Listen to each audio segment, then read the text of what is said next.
Hi, I'm doing a more sudden, unannounced live video today because some friends of mine who I was talking with and some I was reading for had asked me actually to talk a little bit about fascia.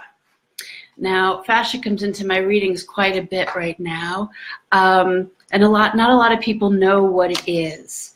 So as best as I can explain, I wrote down a quick definition of it because it's unusual. Fascia is a sheet or band of fibrous connective tissue enveloping, separating, and binding together muscles, organs, and other tissues in the body. So the best as I can sort of explain it is anything that is between your skin and a muscle group. There's fascia, and in between every single organ. So it really like covers everything that is in your body. Why is this a really big deal, and why don't we ever see it sort of on medical markings? Well, largely we don't see it because when we see big charts, medical drawings and that sort of work, it would impede us seeing all of the muscle groups and the veins and everything else. So that's one really big reason. The other reason is largely it was reserved for a long time really in people who just worked on really like massage therapy and that sort of thing. So, but I want to talk about it a little bit more because it came into my view of interest, one, post-surgery for myself that I had about 1.5 years ago. And two, because I'm beginning to see it a lot. And I started seeing it before and I didn't really know what it was. And occasionally it would come up, but I didn't really understand, and doctors didn't really indulge me when I did ask them on how it would work and how it affects us so much, because it really, really affects us. So because it's sort of this thin tissue, and the best I can explain it is almost like if you see if you ever buy a raw chicken and you see sort of the skin is stretched over it after they take the feathers off, that's kind of what it looks like. And I know, sorry for the vegetarians and the vegans, but I'm just giving you sort of a visual on it. And that literally, as I said, is underneath every inch of our skin. So when we have surgery, when we're injured, the fascia will pull itself to make up for where it's no longer connected, right? So I always say, think of us as a big piece of fabric, and you pull a string and the whole thing pulls. And that's really how we're completely connected. So the fascia, its job is to sort of pull in one direction. Now, you can imagine what it's like after tons and tons of work or just a lot of, or even one surgical procedure in which you've been cut in two and the body's open, and what effect that must have on your energy, on how your blood flows, and then of course just being full of all those drugs and anesthesia, a lot of time antibiotic to avoid infection. So what I found amazing, what my experience was, is I had surgery. They went in to take out one thing. They had to take out many more things. And about 2 weeks into it, I was talking to one of the doctors I work with, and I said, I would love a masseuse or masseur to come in and just really have hands on me. I just felt like I needed to feel my body again, because after that sort of time, it's really sort of amazing how on yourself you feel. And I think we've all understood that, even if it's getting a tooth pulled, something that we consider sort of like minor surgery, which really isn't minor, but it's minor. And what happens during this? So she said, well, I only have one person for you. And when I reached out to this person, this massage therapist, she said, I will not touch you without consent from your doctor, and just so you know, I will only do fascia work on you because you've had such an extensive surgery. And just to give you an idea of what it was, I had partial hysterectomy. They had to then take out my appendix, and they had to also do work on my bladder and colon, because all that stuff is connected and everything went back in again. So you can imagine just how unput together I was feeling. And she showed up at my house and did this work on me, and it was really like almost like the touch was like this to my upper thigh. And I was like, well, it feels lovely. I don't really know what good it's going to do me. And I really didn't know anything about fascia, except I had been seeing something in my readings. And for those of other you light and medical workers out there, I did actually see something that was sort of like stretched cheesecloth over certain things. I was not sure of what it was. Like I said, a couple doctors I ran it by said, oh, it's like fascia, blah, blah, blah, and would go more towards the rest of my reading that was more, you know, predominantly obvious. The surgery itself, side effects from surgery, or the trauma, or anything else like that. And, but I cannot tell you the difference in having this. So then we have people with multiple surgeries. It's difficult enough to walk around and figure out how you're supposed to heal. If anybody has experience with surgery, you always know that they never really tell you the exact time. They're never right on how long it's going to take to heal. It's sort of the same thing that they never really tell you everything that has to do with labor.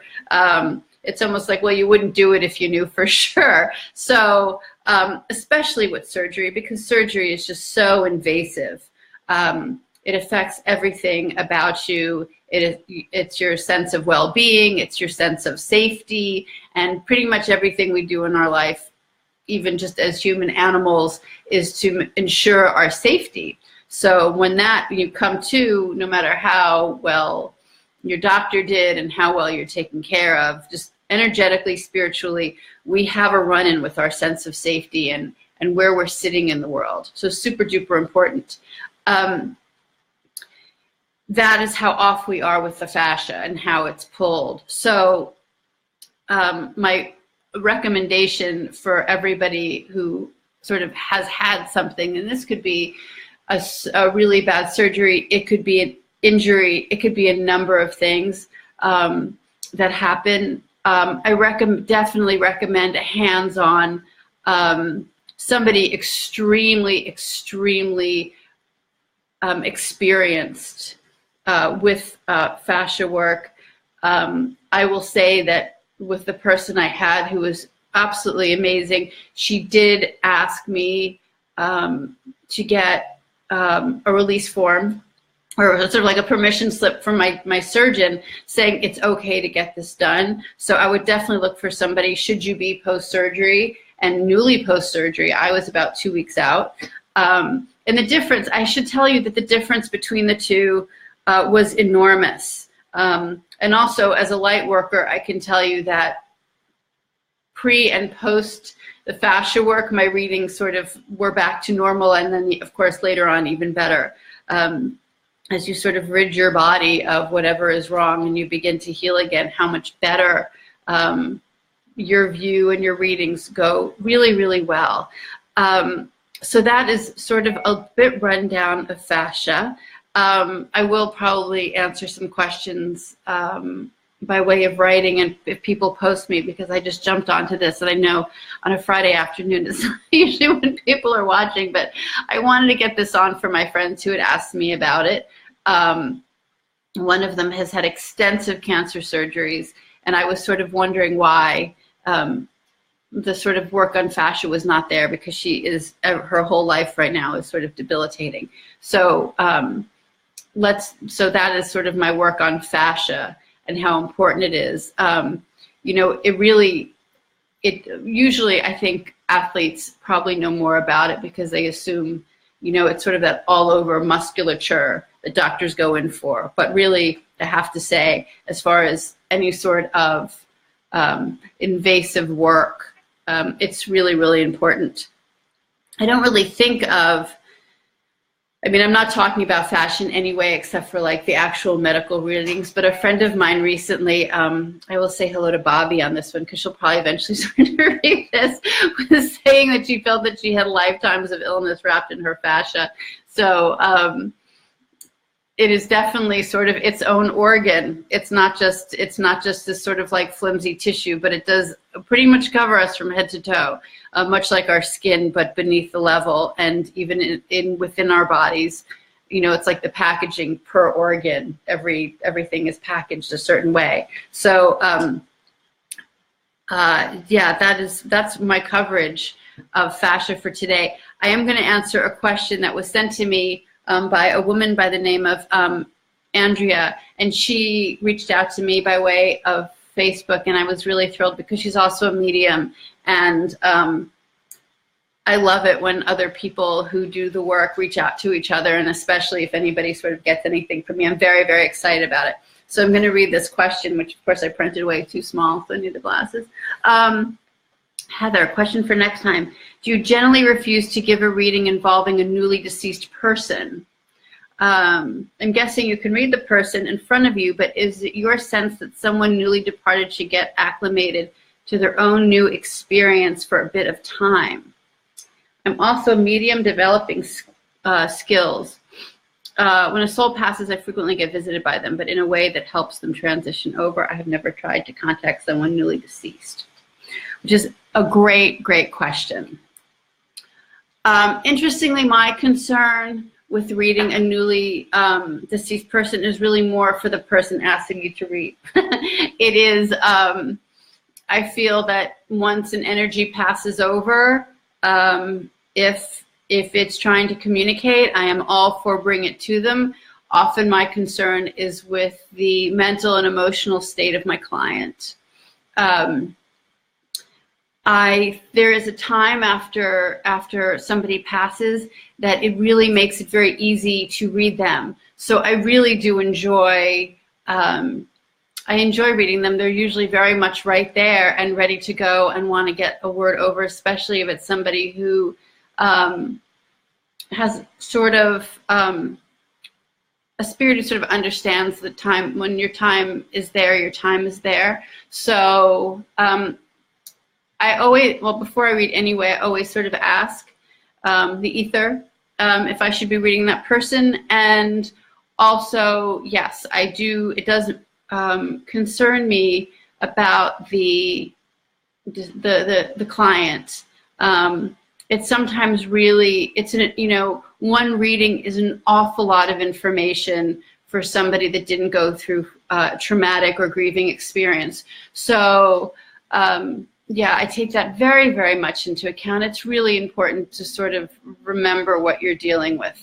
Even if it's wait a day, even if it's wait a week.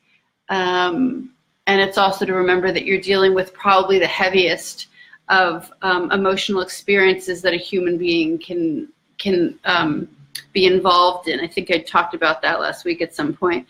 But I find it sort of a responsibility.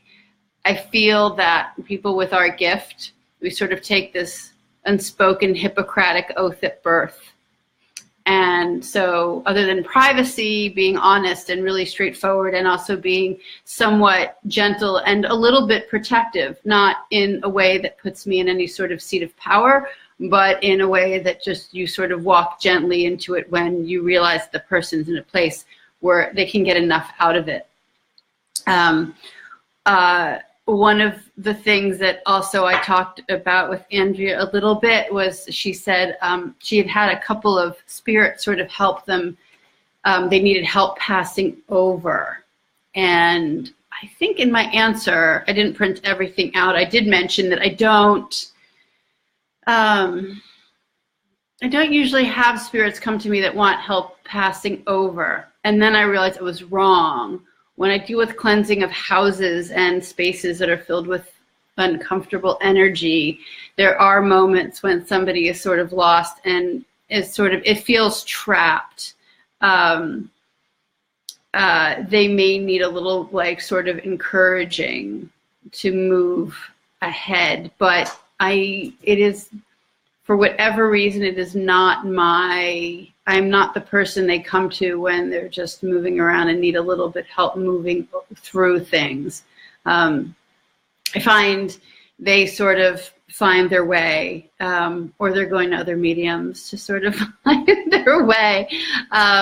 Anyway, that is my question for today, and that is my conversation on fascia, which I will answer more questions because this was fast. The only person I see right now is Danielle.